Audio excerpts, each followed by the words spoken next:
Hey guys, how you doing? Welcome back to my channel. I'm David Mathis, and I want to thank you guys for tuning back in. I really appreciate all the support. If you guys like the video, you guys like the content on the channel, please go ahead and like, subscribe, and share. Hit that little notification button because I am putting out regular content.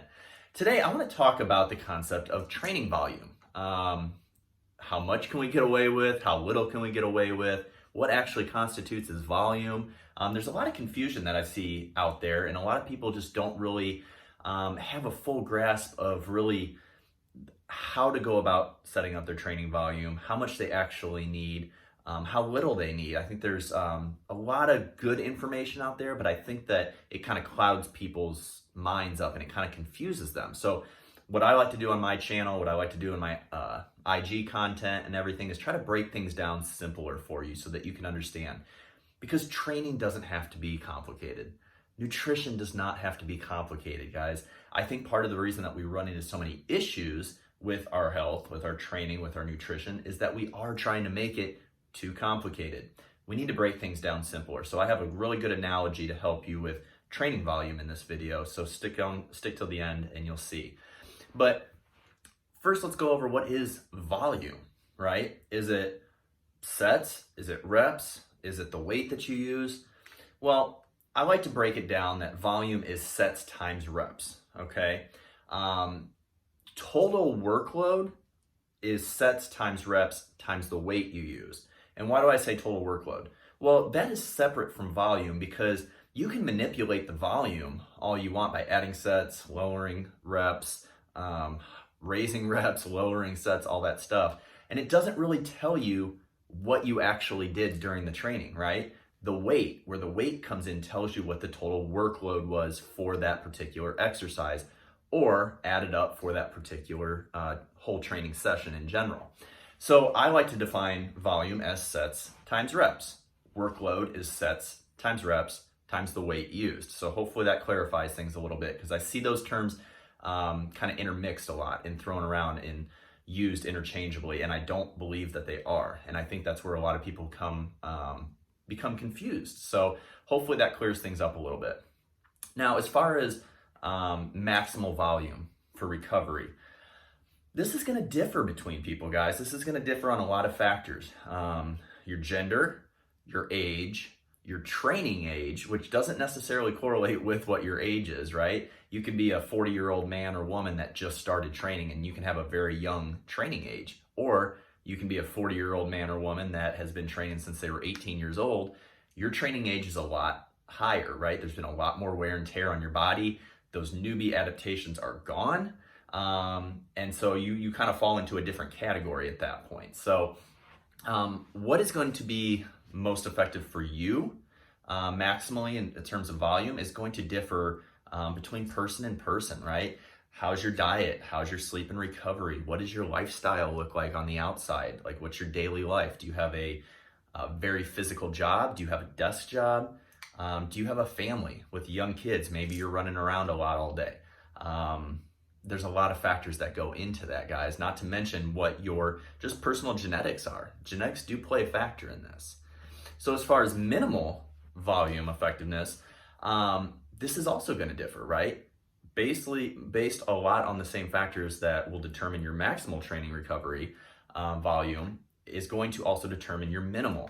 What are your goals, right? Are you actually trying to put on more muscle or are you just trying to preserve the muscle that you already have? These are all things that need to be going through your mind and that a good coach will be asking you and talking you through the process. This is what I do with my clients. We talk through what your short-term goals are, what your long-term goals are, kind of what your lifestyle factors are like, what your stress level's like, and then we base that off of their nutrition, their sleep and recovery. So there's a lot of stuff that goes into figuring out what your minimal volume of effectiveness is, what your maximal volume for recovery is, and also just history, right? Just data on yourself. This is why keeping training logs and not just the exercises you're doing, but also how you're feeling during it, how you're feeling the next day. All of this takes time to collect data to get an accurate representation of what actually is going to be effective for you minimally and what's going to be effective for you maximally for recovery purposes. it, you have to also understand that different body parts are going to have different volume ranges, right? Your bigger body parts that you're going to be hitting harder take a little bit more time to recover than your smaller body parts like your arms, like your biceps and triceps. So you have to factor that in, that not all training volume is going to be equal across the board. So this takes me into the analogy that I want to talk about, okay? If you say you were told that you need to have 800 milligrams of ibuprofen, okay? Now I'm not promoting ibuprofen, this is just a good example, okay? So say that you have to have 800 milligrams of ibuprofen. Now, you could take 4 200 milligram tablets, you could take 2 400 milligram tablets, or you can take 1 800 milligram tablet. What do you think you're most likely going to do? What is going to be the most effective for you? Is it going to be harder for you to take 4 200 milligram tablets than 2 400 or 1 800? Absolutely. There's more thought into it. Your body's going to have to work a little bit harder, right? So if you can equate that to your training volume, if you can get away with stimulating the muscle, maximizing muscle protein synthesis, getting the gains that you want with lower reps, aka 1 800 milligram ibuprofen or 2 400 milligram ibuprofens, wouldn't you want to do that? Now, I get it. You like to train. I like to train. I could be in the gym for hours and be fine, but is it the most beneficial for you in the long run? Is it helping you get to your goals quicker? And the answer most of the time is no, because we are burning out. We are fatiguing. We are not giving our muscles the time to rest and recover because we're just pushing it too hard past the point of recovery. Something you got to keep in mind with volume, guys, is when is enough, right? When is, taking 4 200 milligram tablets to get to 800 better than taking 2 400s or 1 800? This is obviously just an analogy, right? But I think you get where I'm coming from. Just because you like to be in there and train, just because you enjoy the feel of the gym, you enjoy pushing yourself, it doesn't mean that you're actually getting any better, okay? You might actually be setting yourself back. You might be making your body work harder to recover, thus not actually recovering and growing the way that you want.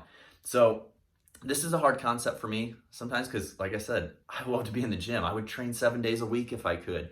But this is something that I've learned over the years through trial and error, through keeping these log books, seeing what my recovery's like, and reading research, being open to new discussions, new ways of training. Because at the end of the day, you need to maximize what your goal is, right? If your goal is to just feel good, you want to get in there, you don't really care about growing new muscle or whatever, you could probably go in there and train a little bit more, lower volume, lower intensity. But if you truly are trying to maximize muscle protein synthesis, build new muscle tissue, you need to be very conscious of your training volume, what you can get away with on the lower end of it and what you can get away with on the higher end of it. Be your own scientist. Think about this example.